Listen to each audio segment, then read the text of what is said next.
Selamat siang dari kawasan Dodol Bengkel, Kabupaten Serdang Bedagai. Jumpa lagi kita dalam Ngobrol bareng Taufik. Siang ini kita ngobrol tentang UKM yang melakukan kreativitas atau inovasi karena berbagai bentuk persoalan yang ada saat ini, dari pengrajin dodol kolaborasi dengan wisata edukasi bersama Ibu Rita Maiza. Assalamualaikum, Bu. Waalaikumsalam warahmatullahi wabarakatuh. Kami ada melihat bahwa dodol bengkel ini kan merupakan salah satu dodol yang ada di Sumatera Utara, Bu, di samping Langkat ya. Bagaimana sejarahnya atau kapan mulai awal bisnis dodol ini, Bu? Langsung, Pak ya? Iya. Ya, bismillah. Assalamualaikum warahmatullahi wabarakatuh. Terima kasih kepada Pak Taufik yang sudah mau memberi ruang sedikit untuk kita memberikan informasi. Ruang banyak nih, Bu. Ruang banyak. Iya, ruang banyak. Tentang dodol dan sejarah dodol bengkel, serta pengembangan edukasi yang saya buat di Serdang Bedagai khususnya. Ya. Bicara sejarah dodol, sebenarnya itu banyak dilakukan oleh orang-orang tua terdahulu, Pak. Iya. Jadi saya ini generasi kedua sebenarnya. Oh, generasi kedua ya. Generasi kedua, bahkan masuk sebenarnya generasi ketiga, karena itu kan dari nenek kita ya. Nenek, terus ibu saya memulai lagi bersama nenek lah waktu itu ya.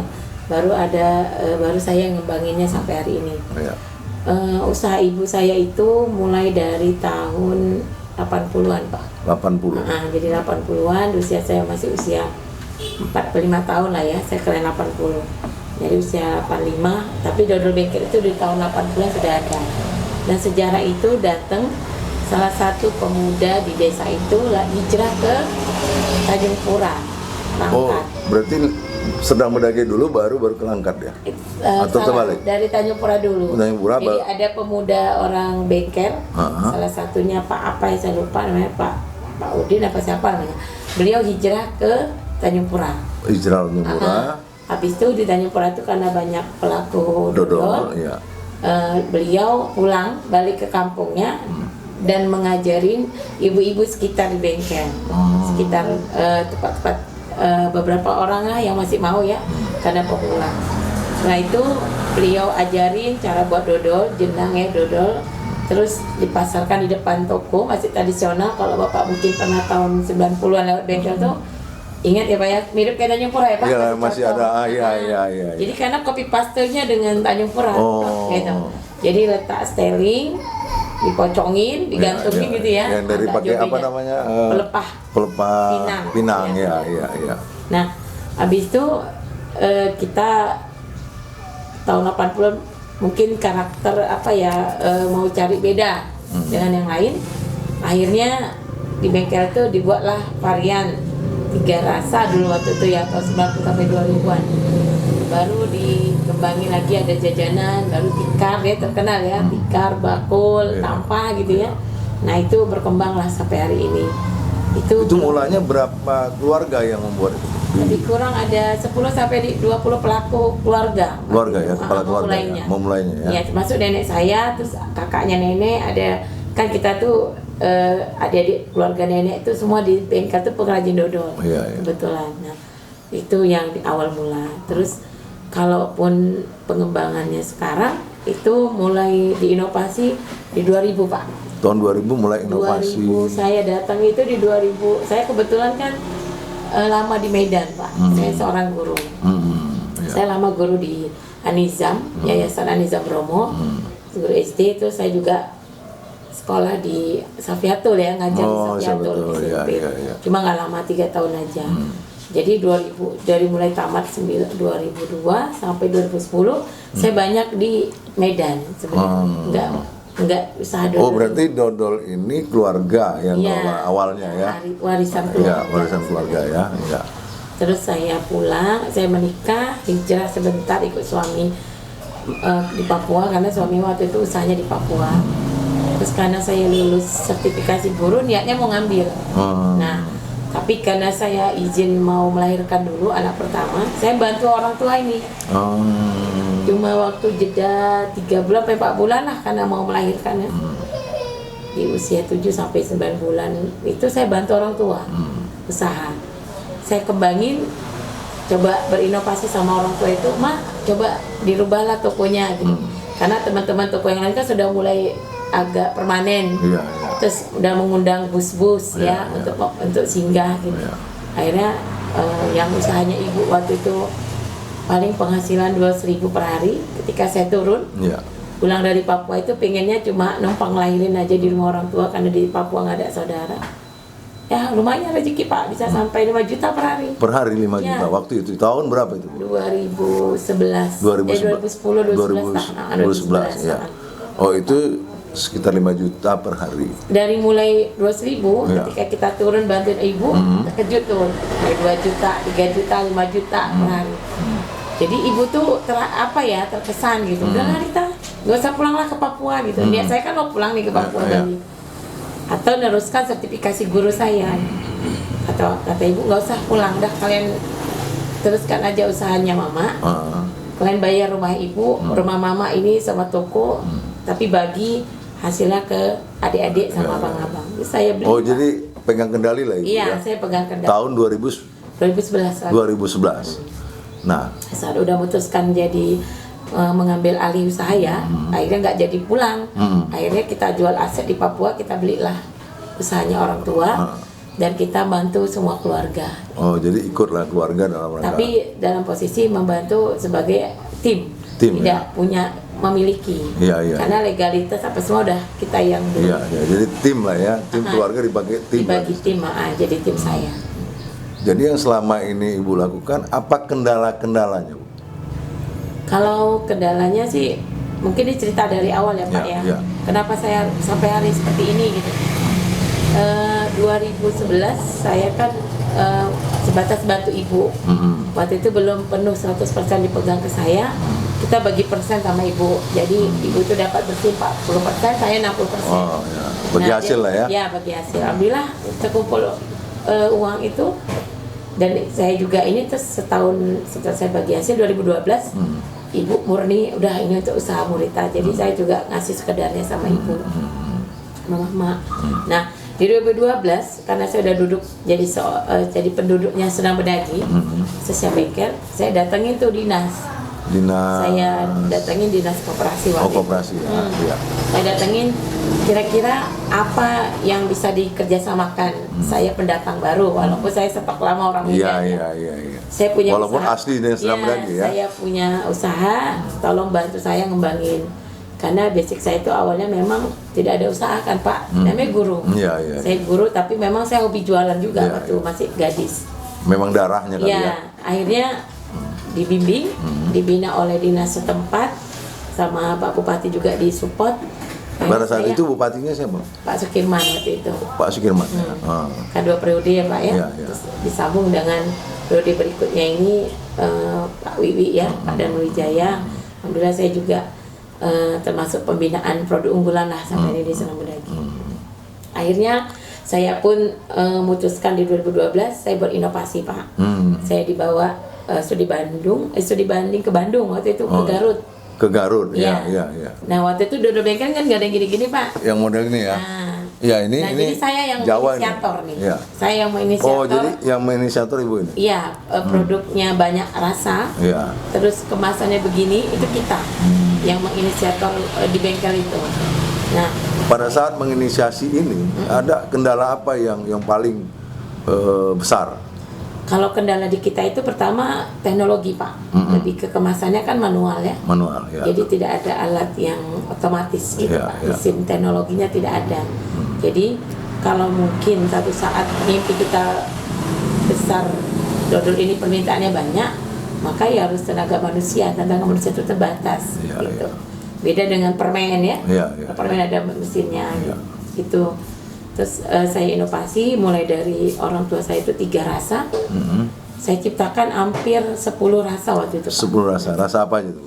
Mulai dari nanas, kacang merah, kacang merah. dodol jahe, dodol ubi ungu, dodol lapis spesial, coklat, durian, pandan ya itu biasalah, original gula aren, vanili. Terus ada kopi juga waktu itu saya buat. Oh, pakai kopi. Beberapa rasa, cuma Dari 10 rasa ini apa yang paling istimewa? Ya, 6 itu Pak, yang akhirnya saya jadikan produk unggulan saya di Apa 6 ini? rasa. 6 rasa? Durian, pandan, gula aren, nanas, lapis spesial, sama coklat wijen. Wijen. Kopi enggak ya? Kopi enggak, itu kalau nanti di momen-momen pameran atau di momen saya hari-hari besar. Itu baru varian rasa saya buat kayak kaca merah. Saya buat. Oh, berarti yang bertahan di 6 rasa ini. Di hari-hari biasa atau di 6 rasa. Ya. Nah, jadi waktu itu saya belum kepikir untuk ini Pak ya, pengembangan pemasaran.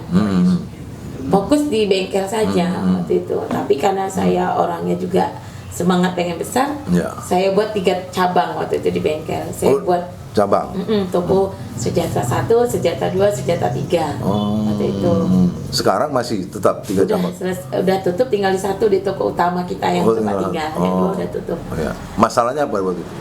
Pertama, 1, yang kedua tidak efektifnya kita di toko itu. Jalan tol mulai beroperasi. Gitu ya. Nah, mulai 2013 saya kan ikut juga beberapa kegiatan pameran, seminar sebagainya. Pas di 2013 itu saya dapat info kalau ada pembangunan tol Medan Tebing ke depan. Iya. Maka yang saya ambil pelajaran itu saya harus pasang pasar dulu nih Pak. Sebelum orang mendahuluin gitu kan. Betul, ya. Walaupun di bengkel itu waktu itu masih posisi enak lah, nyaman ya. Bertaburannya pangkalan-pangkalan, bus-bus, dan itu sangat-sangat maju saat itu.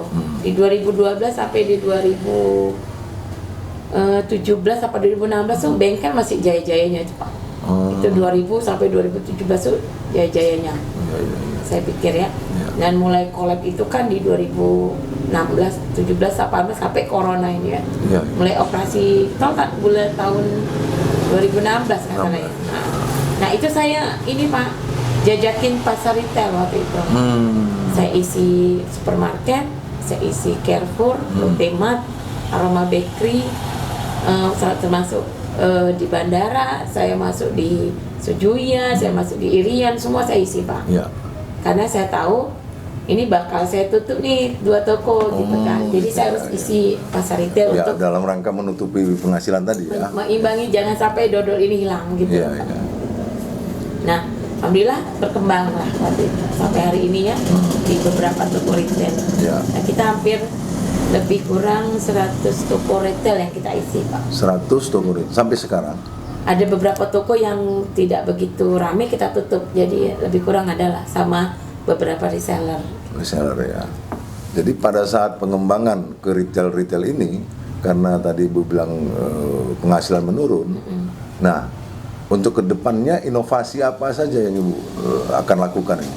Ya, yang jelas Pak, kalau dalam dunia bisnis ya Pak ya, dalam usaha itu yang dituntut itu kan inovasi dan teknologi. Dua ini, kalau kita tidak berinovasi berteknologi maka akan tertinggal pada zamannya. Terlindas terlindas oleh zaman. Makanya alhamdulillah ya kita juga punya komunitas-komunitas pengusaha. Kita sering diskusi, akhirnya merambatlah inovasi-inovasi itu, termasuk yang saya buat itu di wisata edukasi. Ke wisata edukasi. Nah, dari dodol ke wisata edukasi. Iya Pak. Nah, maksudnya apa ini Bu? Artinya begini, Sedang Bedagi itu kan sangat indah ya Pak ya. Mulai dari pantainya, terus ada arung jeramnya, terus ada makanannya juga yang lumayan enak lah di Sedang Bedagi.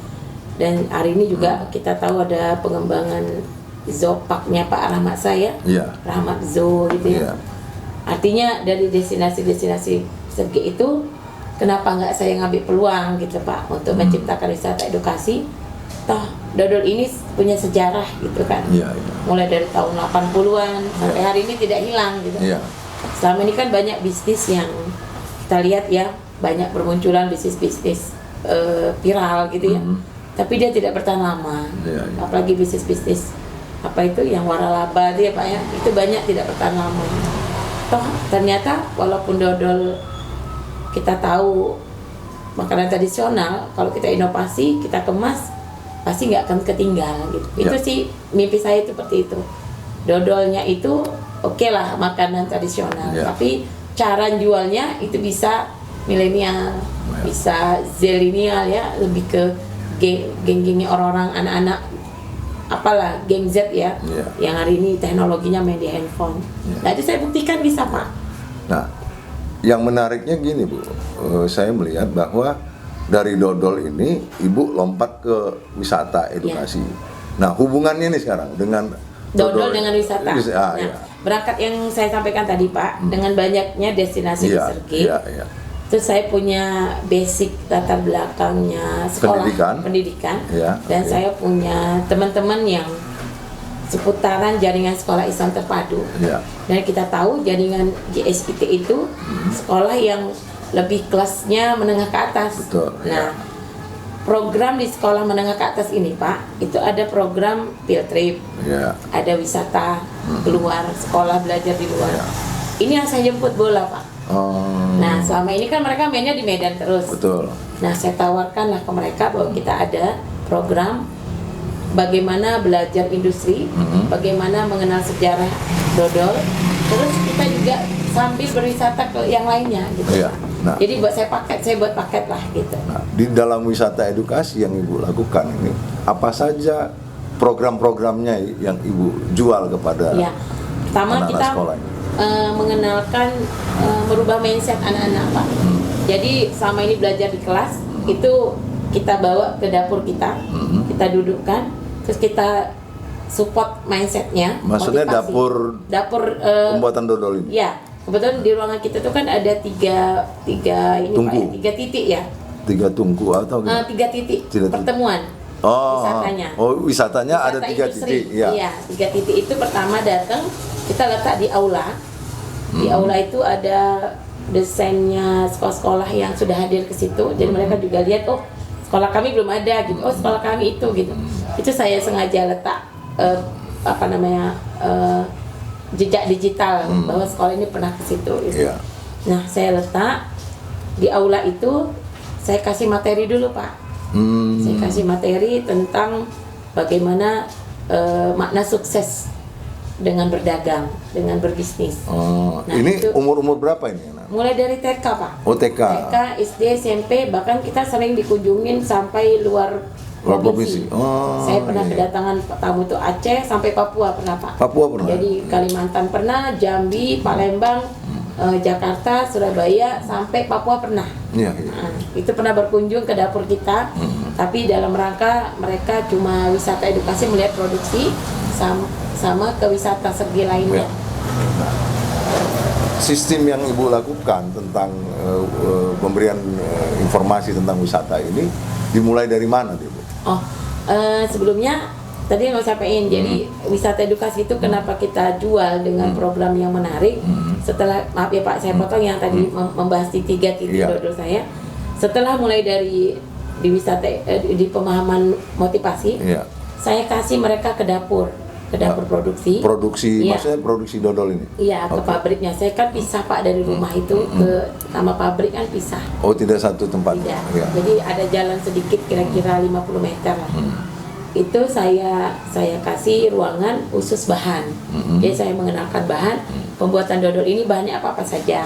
Jadi selama ini anak-anak yang nggak tahu tuh dodolnya bahan apa, jadi tahu mereka gitu, apa itu beras ketan, apa itu kelapa, apa itu gula aren, apa itu bahan tambahan dodol, bahwa kita dodol organik yang murni-murni pure asli 100%. Jadi nanas ya, buah nanas, ubi ungu, coklat. Oh, bukan perasa-perasa ya? Bukan. Oh iya. Bukan. Nah, habis dari situ baru mereka ikut ngaco dodol. Jadi diabadikan ya cara ngaco dodolnya yang benar gitu. Terus perlengkapan peralatan masak dodol itu apa aja, itu kita kenalkan. Jadi ada perasan mesin santan yang selama ini mereka, santan itu dari apa ya gitu. Nah itu kita kenalkan mesinnya gitu. Terus cara menggiling tepung, bagaimana beras itu jadi lembut kan, ini kita kenalkan. Jadi kita memang betul-betul mengedukasi di situ Pak. Baru mereka datang lagi ke aula tadi, yang pertama tadi, ke ruang ngemas. Jadi cara ngemas begitu Pak. Jadi anak yang bisa mengemas boleh bawa pulang. Itu apanya, rangsangan ya? Iya. Jadi anak yang bisa mengemas seperti itu, yang bentuknya bagus, kita kasih review, kasih mereka hadiah itu. Kalau nggak bisa, nggak? Nggak. Oh iya. Itu jadi habis itu baru mereka kita kasih souvenir.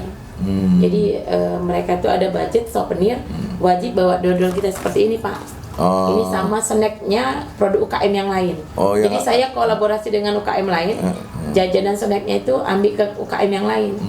Jadi mengenalkan produk Sergenya. UKM itu apa-apa aja produk? Ada bisa makanan keripik, bisa ada kerajinan kayak kerajinan pandan, itu saya sering kolaborasi juga. Nah itu, jadi di dalam souvenir itu ada 2. Dapat dodol, dapat tambahan produk lainnya. Itu Pak. Jadi terus bagaimana jaringan yang saya gunakan bahan promosinya?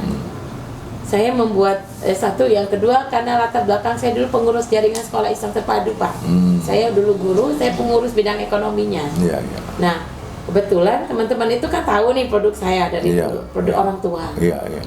Terus kita juga main promosi di media sosial. Ternyata menarik, dan hampir rata-rata berkesan itu 2 atau 3 kali nambah Pak, masih datang lagi tahun berikutnya gitu. Dengan orang yang berbeda? Bahkan sama. Jadi ada yang sebelum corona itu, covid itu, ada sekolah SMK Pancabudi itu udah 3 tahun Pak, setiap tahun dia menghadirkan anak sekolahnya itu ke kita sampai 200 orang gitu. Dari dodol tadi, dari rumah dodol ke rumah edukasi tadi, kemana lagi anak-anak ini dibawa? Nah, kita menawarkan paket karena kan nanggung tuh Pak, setengah hari edukasi. Kalau pulang langsung kan kayaknya capek ya, artinya cuma itu doang gitu. Nah itu kita tambah Pak, kita tambah tempat destinasinya.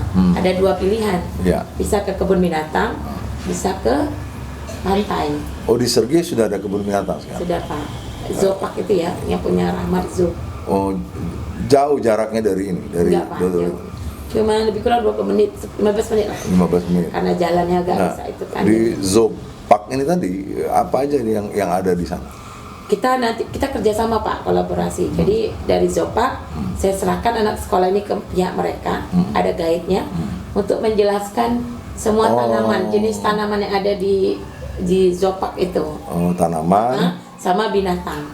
Baru nanti terakhir ada edukasi burung. Jadi mereka cara megang burungnya nggak terbang. Jadi mereka tuh megang burung asli gitu. Dan berfoto bareng. Berarti Ibu serahkan lagi ke mereka gitu. Jadi Ibu sebagai saya sebagai manajemennya Pak. Manajemen dan sebagai macam sutradaranya lagi. Saya IO-nya. IO-nya ya. Saya IO-nya. Kita yang ngasih mereka, nanti mereka ada ahlinya lagi masing-masing. Kecuali ke pantai itu kalau pantai udah tempat bersantai kan Pak, menikmati alam. Jadi mereka tuh tinggal diserahkan ke pihak guru. Sebagian sekolah tuh ada yang dia menggunakan waktunya untuk bersantai itu sekalian games. Jadi ada bagi hadiah, ada tukar kado, kadang ada permainan game-game kecil gitu. Sama kalaupun mau foto-foto atau main di air ya silakan. Jadi itu juga di timnya di guru. Saya cuma mengantarkan mereka sampai di pantai gitu. Jadi pantai guru lah yang mengelolanya. Iya. Nah, dari sekian banyak orang-orang yang berkunjung ke lokasi Ibu ini, apalah yang mereka sampaikan? Ya beberapa komen, alhamdulillah banyak imbasnya Pak. Impactnya itu begini, impactnya setelah mereka tahu ada kenal dodol di bengkel, rata-rata yang sudah lewat untuk besok dia bawa keluarga dia datang lagi. Singgah, Berarti kan ada nilai ya Pak ya, mereka pengen datang lagi. Terus yang kedua, menjadi mediasi ke teman yang lain. MLM lah ya. Iya, jadi yang kepala sekolah ini merekomnya lagi ke sekolah lain gitu. Oh ini kita Pak Gurita aja, jadi mereka calling kita gitu Pak. Itulah. Terus kesannya mereka itu lagi, bahkan kalau bisa tiap tahun kan berganti kelas tuh Pak. Mereka pengen ke situ lagi rata-rata. Itu yang alhamdulillah ada kesenangan lah ya. Mungkin harganya juga minimalis ya. Saya kan juga tidak memakai manajemen yang terlalu banyak mengeluarkan biaya Pak ya. Beda dengan kalau kita pakai pihak kedua itu ya, mungkin kan kita akan mereka lagi ngambil uang, ini kan kita langsung. Sehingga dalam satu paket itu berapa Ibu jual? Tergantung Pak. Nah jadi saya itu lebih menawarkan maunya sekolah. Contoh, saya kan kalau mereka serahkan ke kita paket yang mau kita tawarkan A, B, C, D misalkan. Ada paket eksklusif yang premium. Paket premium itu mulai dari jam 6:30 mereka gerak sampai jam 10 di rumah saya, jam 10 sampai jam 1 di kebun binatang, baru sore full di pantai. Itu premium. Yang lebihnya dia dapat apa? Dia dapat makan siang, dia dapat minuman jus sama snack, baru souvenir. Jadi dapat ketiga titik destinasi, souvenir, makan siang, snack sama jus. Jadi ada 7 ini kita hargai lebih kurang di 75.000 Pak. Per orang ya. Kalau paket yang lain ada juga? Ada. Kalau yang paket lain ada yang minta di 2 titik aja Pak. Jadi ada cuma Pak Dodol sama zoo. Pantai. Oh pantai ya, pantai ya. Kalau anak TK SD baru seringan ke zoo, kebun binatang ya. Itu baru kita di angka 50-an lah Pak. 50 sampai 60.000. Saya murni ngambilnya itu di angka produknya saya aja Pak. Jadi biayanya itu ya biaya makannya sekian, saya rinciin. Jadi biaya souvenirnya sekian, biaya masuk pantainya sekian. Jadi nggak saya naikin, nggak saya marah. Dia murni saya kasih. Nah makanya lebih minimalis. Kalaupun ini didatengin semua, bisa jadi sampai 80-90.000 kan? Per orang ya. Per orang. Apalagi tapi saya diskon jadi 75 ya? Iya. Kan kita juga tahu makan siang nasi kotak itu nggak malah 20.000 kan Pak. Nah saya 15.000 itu harga yang karena saya dimasak oleh UKM tadi iya, ya. Pak, saya juga bantu UKM, snack juga ke UKM ya. Jadi semuanya hidup ya, dengan satu niatnya itu di sini. Ya, dengan satu kegiatan kita berkolaborasi dengan pihak-pihak lain, sehingga semuanya bisa jadi. Itu juga kayaknya yang rahmat ya Pak, alhamdulillah datang terus. Karena saya nggak mau mendominasinya di kita doang. Jadi kalau saya juga bisa dodol, saya juga buat keripik, kenapa enggak ya Pak ya? Terus saya juga bisa naikkan nasi, saya bisa naikkan kue kan bisa ya. Tapi tidak Pak, kita murni membantu UKM dan bagaimana semua hidup. Jadi ya harusnya kabupaten bangga nih punya kita. Oh betul, sangat bangga lah. Dan mengapresiasi karena kita yang menjual Senang Berdagi ini ke para wisatawan dan para tamu ya. Tapi itu tadi lah Pak, namanya kita juga kan tidak perlu berharap banyak dengan pemerintah ya. Ya udah kerjakan saja sesanggupnya. Nah, kendala-kendala yang Ibu alami pada saat membawa atau mendatangkan orang-orang ke tempat Ibu itu. Ya. Pertama kendala saya itu di tempat Pak. Jadi parkir kita tuh kecil. Toko saya itu kan cuma pinggir jalan itu pas. Apa ya? 6 meter kali panjang ke atas ke belakang. Pinggir jalan. Jadi batasnya cuma 1 bus. Nah, ketika kita tamu ada sampai 3 bus, 4 bus. Itu kendalanya mengganggu parkir. Enggak, bukan macetnya Pak. Mengganggu toko yang lain toh. Karena kan parkir terus. Nah, itu. Makanya solusi yang saya tawarkan, saya juga harus memikirkan untuk pengembangan berikutnya, gitu Pak. Jadi lebih nyaman itu rencana saya. Kalau ini jadi, insya Allah saya akan buka tempat yang di situ lebih lengkap lagi Pak. Jadi mulai ada kuliner, mulai ada food courtnya, ada permainannya, ada bermain alamnya, sama lihat produksi langsung. Bahkan kita rencana 3 tuh Pak. Dodol, keripik, lemang. Membuat langsung boleh beli langsung di situ, tapi dipakai rumah produksi gitu. Itu rencana saya. Bahkan target saya itu bukan di anak sekolah saja, tapi orang yang lewat wajib mampir gitu. Nah itu saya kerjasama dengan beberapa pihak lah, termasuk yang mensupport saya itu Kemenparekraf Pak. Apa saran-saran Ibu sama pemerintah? Tadi kan Ibu bilang pemerintah ya udahlah jalankan saja. Apa saran Ibu dalam rangka pengembangan pariwisata dalam rangka pandemi ini? Ya, kalau saya sih pertama saya juga nggak butuh pengakuan Pak.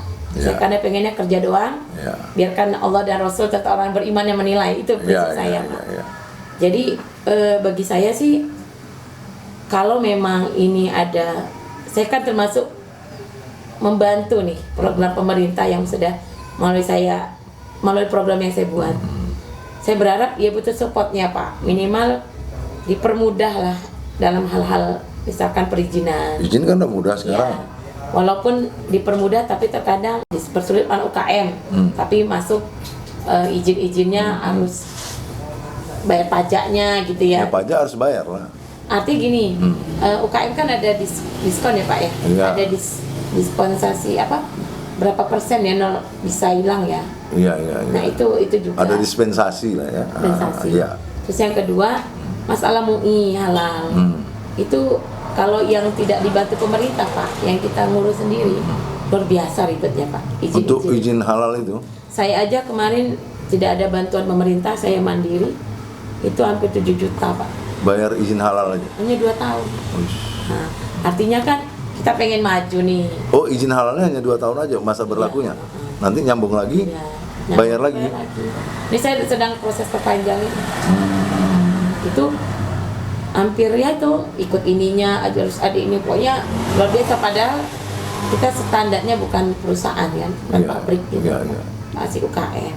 Gitu. Tapi itu pun ya, namanya kita juga pengennya mau maju, itu tantangan harus kita hadapi. Terus yang kedua, ya ini proses belajar, saya mau naik kelas gitu sih Pak. Dan saya harus bisa. Karena ada tagline-nya UKM naik kelas. Ya, itu juga yang saya semangatin di usaha kita Pak, supaya bagaimana tidak ketergantungan dengan bantuan-bantuan satu, tidak ketergantungan dengan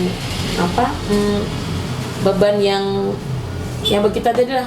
Udah dijalanin aja. Alhamdulillah ya bagus Pak responnya kita ini, jadi kita kuat. Jadi sarannya apa nih sarannya? Saran saya cuma itu tadi Pak, kalau bisa dipermudah. Terus yang kedua lebih ke apa ya Pak, bantu promosi lah sebenarnya ya. Bantu promosi, oke, lagi. Itu terus kalau memang dibutuhkan kita diajak kerjasama ya kenapa tidak gitu kan Pak. Dibantu pameran-pameran gitu ya. Kalau pameran sih kita udah sering Pak. Sering ya? Sering banget. Oh sering. Bahkan saya pernah dibawa pameran ke Dubai itu sama Pak Tengku Heri ya. Pak Gubernur. Pak Tengku Heri Gubernur pernah dibawa ke Dubai? Udah Pak, bawa dodol, bawa produk kawasan yang lain. Macam mana hasilnya waktu itu? Alhamdulillah lumayan Pak. Dan saya habis. Habis nggak? Maksudnya repeatnya? Repeatnya itu ada efeknya, itu jadinya dodol saya tuh sampai hari ini ada reseller saya di Qatar tuh setiap seminggu sekali pesan barang. Sampai sekarang? Iya. Berapa banyak? Walaupun online ya Pak ya. Iyalah. Itu sekitar belanja di 600 ribuan lah. 600 ribu, berarti kan Ibu udah termasuk ekspor ini ya? Enggak sih Pak, karena kita kirimnya ke Jakarta. Jakarta baru dia ngumpulkan barang-barang yang lain pakai kargonya ke Qatar.